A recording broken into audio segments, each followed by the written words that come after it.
সম্পাদক রুহুল শিকদার ভাই উপস্থিত আছেন সঞ্চালক হিসাবে। রব্বুল আলামিন মেহেরবান মাওলা, আমরা প্রতিটা কিরাত পাঠ করে তোমার শাহী দুয়ারে দুটি হাত তুলে দিয়েছি।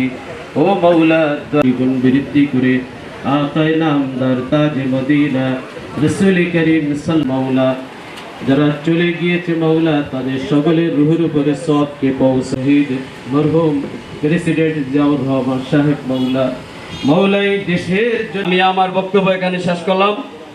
শহীদ জবর হোক মরহুম বাংলাদেশ জাতীয়তাবাদী দল বিএনপি ফতুল্লা থানা শাখার সম্মানিত আমাদের অভিভাবক রিয়াদ মোহাম্মদ চৌধুরী ভাই এখন আপনাদের সামনে শহীদুল্লাহ ভাইকে ফতুল্লা থানা শ্রমিক দলের পক্ষ থেকে স্বাগত জানাই। সম্মানিত অতিথিবৃন্দ, মাওলা তুমি মাফ করে দাও। রব্বুল আলামিন তার কবরের পাশে জান্নাতের টুকরা বানিয়ে দাও মাওলা। তার জীবনের ভুল ত্রুটিগুলো মাওলা তুমি ক্ষমা করে দাও মাওলা। আমরা যে আমল করেছি আমাদের দেশের প্রধানমন্ত্রী মাওলা জনাব তারেক রহমান সাহেব মাওলা আসছে মাওলা বাংলাদেশকে গড়ার জন্য মাওলা মৃত্যুর আগে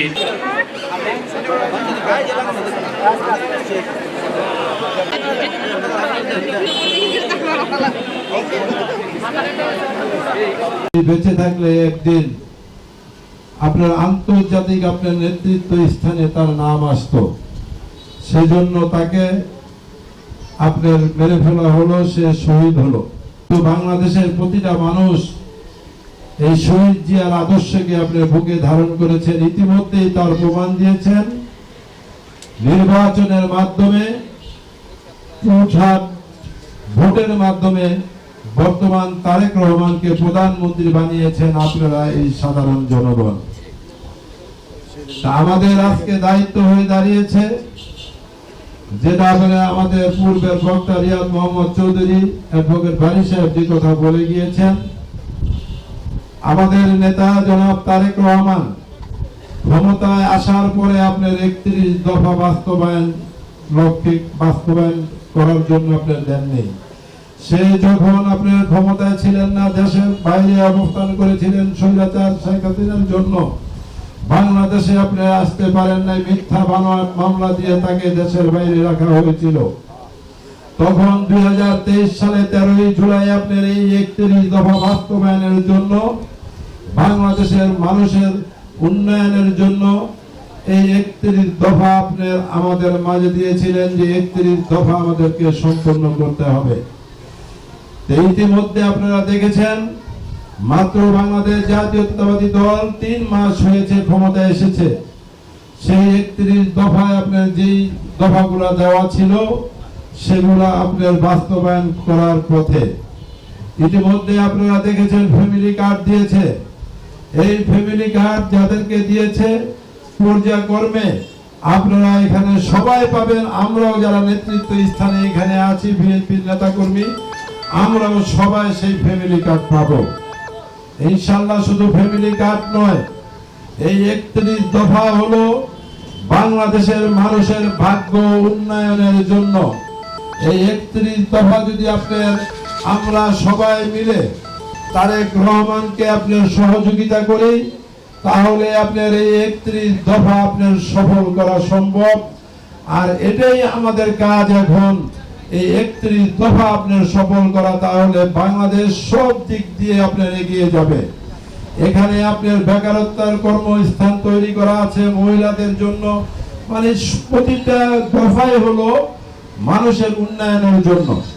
তাই আসুন আমরা সবাই মিলে আমরা তারেক রহমানকে ফলো করি।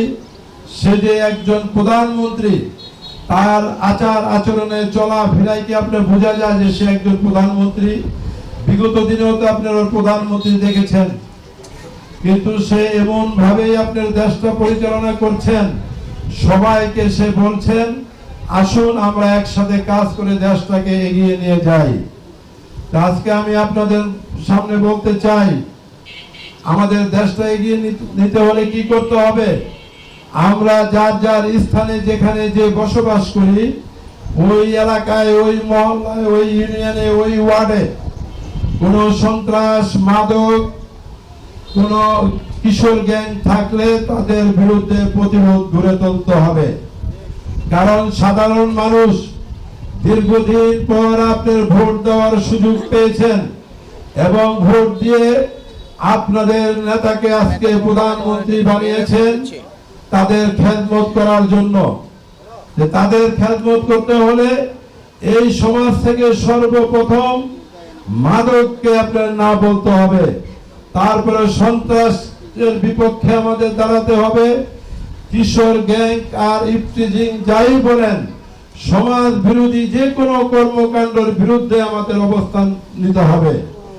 আর শুধু আমরা এই অবস্থান নিলে হবে না, আপনারা যারা সামাজিক নেতৃবৃন্দ আছেন আপনাদেরও আমাদের সাথে ঐক্যবদ্ধভাবে এই জিনিসগুলোর বিরোধিতা করতে হবে। আপনারা যারা বিভিন্ন এলাকায় বসবাস করেন, যেখানে মাদক ব্যবসায়ী দেখবেন, সন্ত্রাসী দেখবেন, প্রতিরোধ করবেন, আমাদেরকে খবর দিবেন। আমরা আপনাদের সাথে থেকে প্রশাসনকে সাথে নিয়ে আমরা সেই মাদক ব্যবসায়ী এবং সন্ত্রাসের বিরুদ্ধে কঠোর ব্যবস্থা গ্রহণ করব। তা আমি আর আমার বক্তব্য দীর্ঘায়িত করব না। আজকে যাদের জন্য এই আয়োজন, শহীদ প্রেসিডেন্ট জিয়াউর রহমান, আমাদের নেত্রী, আমাদের মা দেশনেত্রী বেগম খালেদা জিয়া, আরফাত রহমান কোকো সহ বিগত আন্দোলন সংগ্রামে যারা নিহত হয়েছেন, 5ই আগস্টে যারা নিহত হয়েছেন, আহত হয়েছেন, আমরা তাদের জন্য দোয়া করব।